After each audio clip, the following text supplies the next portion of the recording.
Hello, this is Soundout here, and welcome to the Soundcast, Episode 3. Today we'll be talking about Digimon Universe Applimonsters. This is a show that debuted on October 1st, 2016 in Japan, airs on TV Tokyo there, produced by Toei Animation. It is technically a spin-off of Digimon. It kind of reinvents the entire concept of Digimon to a new audience. Appmon are described as being life forms that possess artificial intelligence, and they are turned into Appmon chips in the real world and able to materialize through an Apply drive. Basically, smartphone apps turned into Digimon, which, when it was first announced, I wasn't too on board with the concept. It was kind of weird, kind of out there. I was like, oh, are they just using the Digimon name but just trying something new, or is this going to be in the same feel and vein as Digimon? And for the first couple episodes, I was like, okay, I'm digging this, but when is it going to feel like a Digimon series? And it finally has. We're on episode 9 currently. It hasn't been legally picked up in North America. There's been no official subs for Crunchyroll or anything else. So finding it, you need to look for fan subs. I know Cake Subs has been the group that has been subbing it, and they've been pretty consistent. And the subs are fairly high quality. I'm actually really impressed with how quick they come out and how high quality they are. So track that down. I'll let you do your own research on that. But there's no official stream right now. But let's talk about the show. I'm not going to go into too much spoiler territory, but there are minor spoilers ahead. Naturally, because I am talking about the first 9 episodes of the show. Episode 10, I believe, airs today in Japan. And yeah, so here we go. The main point I wanted to bring up about the show is that anybody that's out there thinking that just because it's Appmon and not Digimon, it's not a Digimon series. When I think of Digimon, I think of a show that's deceptively cute, but actually is filled with some kind of dark themes and interpersonal character drama that is actually something that is interesting.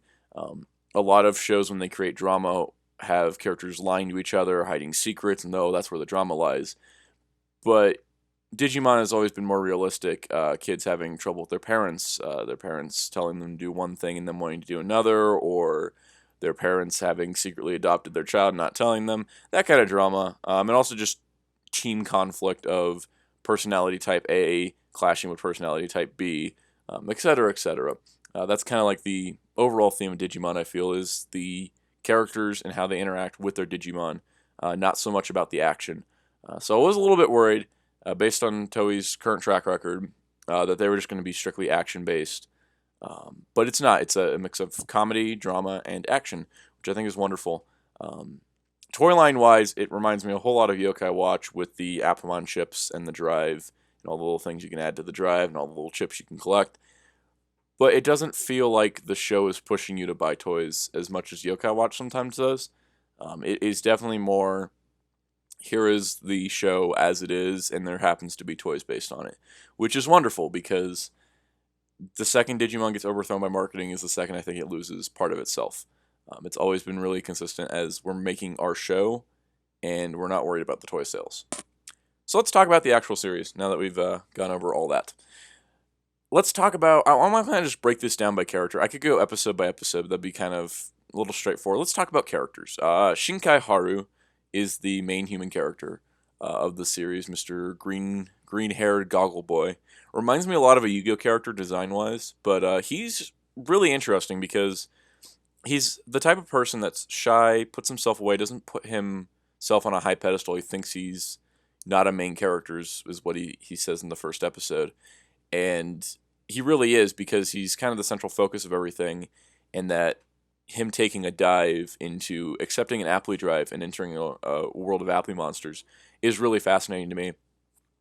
And I really think that he's a good main character for being not a distinct personality type, but he's still trying to figure out who he is, and that's an interesting journey to follow. And with the help of Gachmon, his partner Appmon, he can kind of get there a lot better. But he's always sidelined himself, and now that he's got this ability to talk to Appmon and fight against other Appmon with his partner, it's given him a new opportunity he never saw himself in before. And I can kind of relate to a little bit of that, as I didn't really, for many years, I kind of stayed kind of hidden away from people. I wasn't really outgoing for a while, and I can understand where he's coming from, where he's like, oh, I don't think I'm that special. I don't feel like I need to be out there. I just kind of stay to myself off to the side. We'll let this other soccer guy he be the main star. I'll just be a side character. Um, so there's that. I think that's an interesting character dynamic, especially since all the other goggleheads from Digimon have been really just out there like, oh my god, I'm the best ever. Oh no, I got lost. What? How could that happen? But Haru is a lot more realistic. He's a lot more enclosed. He doesn't open up his feelings as much, which I think is really cool. On the flip side of that, we have Karen Eri. Now, she is an idol, part of an idol group, and she got an Apply Drive, and her partner's Dokemon, who is an action game Appmon. By the way, Gachmon is a search engine Appmon. But Dokemon is great because he's just like, I want to go and fight. Come on, let's fight. Because he's an action game. And Aries always like, oh, I got to do this modeling thing or this TV appearance, etc., etc. It's kind of interesting because the way the show treats her, she's like a celebrity to the world. Like basically everybody knows who she is in Japan.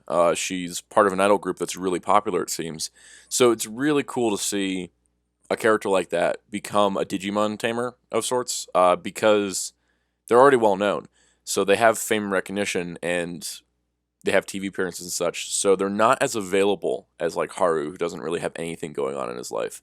But Aries kind of interesting. She has her own like personal struggle that Dokemon helped her with, and even though she plays this bright, confident person on TV or in her idol work, she's not. I don't think she's as confident inside.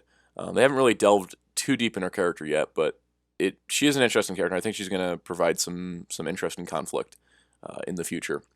Then we have Asuka Torajio, aka Astra, the famous app tuber. This is my favorite character of the show. More than one reason. I think a lot of people could guess the guy that basically is a YouTuber. It's AppTube in the show, but he goes online and posts videos because he likes making them, and ends up becoming popular and famous, and then he kind of struggles with what happens if I lose that popularity. But basically, him being a YouTuber is not the only reason I like the character. It's that a lot of his emotional journey through his two main focus episodes so far kind of parallels a lot of things that happened in my life, especially with this YouTube channel. As in one of the episodes, he struggles with not being the most famous app tuber, and then trying to desperately get his viewership back and try to get his numbers higher by copying other people and not really being himself, to the point where his partner Muzimon, who is a music app, he leaves him over this. So it kind of reminds me of there was the point in my time when I was like pretty successful with things on YouTube, and it started to drop off because I wasn't producing content as regular, and I was trying to be like everybody else instead of trying to be myself. And that was kind of like my point when I realized I need to not do YouTube for money, for ad revenue, for anything like that. I want to do it because I want to, not because I need to get ad revenue. And then that was kind of like one of my turning points in life. That kind of changed my whole perspective on things. And seeing Astra go through something similar kind of connected with me a whole lot. So I really like the character. He was a little obnoxious when he first debuted. Mostly because he'd be, will I not? Of course I will, which I've used a few times lately. But I just think the character he's very vibrant, but he's also very, very, very quiet when he's not the Astra personality type, as his family wanted him to be a successor to the family lineage, and he wants to do that of sorts, but he kind of wants to be an app tuber instead. It's kind of an interesting parallel of his family wants him to do something, he wants to do something else. And that I think makes an interesting character, for sure. And Muzimon is just the most vibrant, happy little Appmon ever, and he's amazing. And he becomes Mediamon, who's like the coolest combination ever. Other human characters, we have Eugene, who is Haru's friend that only appeared briefly, but he had like a weird moment with shadows and scary eyes, so I think he's probably working for the villain's Leviathan. And then the last human character so far that's really worth mentioning is Katsure Rei.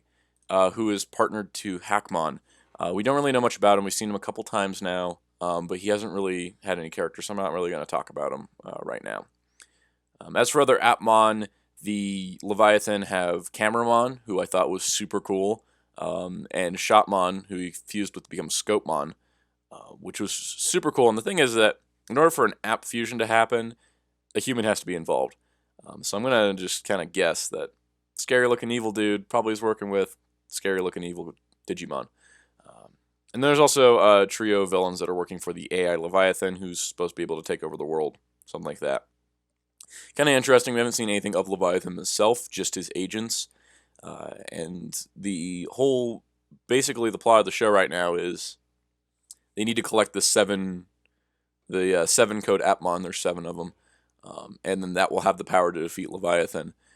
But the thing is, like, the 7 code pad toy and the 7 code chips themselves all form a picture of another Appmon, and I'm almost wondering if that might be Leviathan.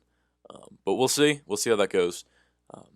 But overall, like, I think that if you've been hesitant to watch the show, check it out, because if you like Digimon, and you're a little concerned, you're like, all right, new concept, new type of Digimon. They don't evolve normally; they fuse. The Digivice looks different, and everything's weird. Don't panic, because so far in these 9 episodes, the show has gone from, all right, I'm going to check this out to see how it is, to I own like 40 Appmon chips and have a drive, and I ordered a Muzimon figure last night. I'm really liking this show. It's got everything that made older Digimon shows great. It doesn't have any of the annoying bits that Cross Wars had. I like Cross Wars a whole lot, but it had some really obnoxious parts to it. Digimon Universe Applimonsters is a heartfelt show.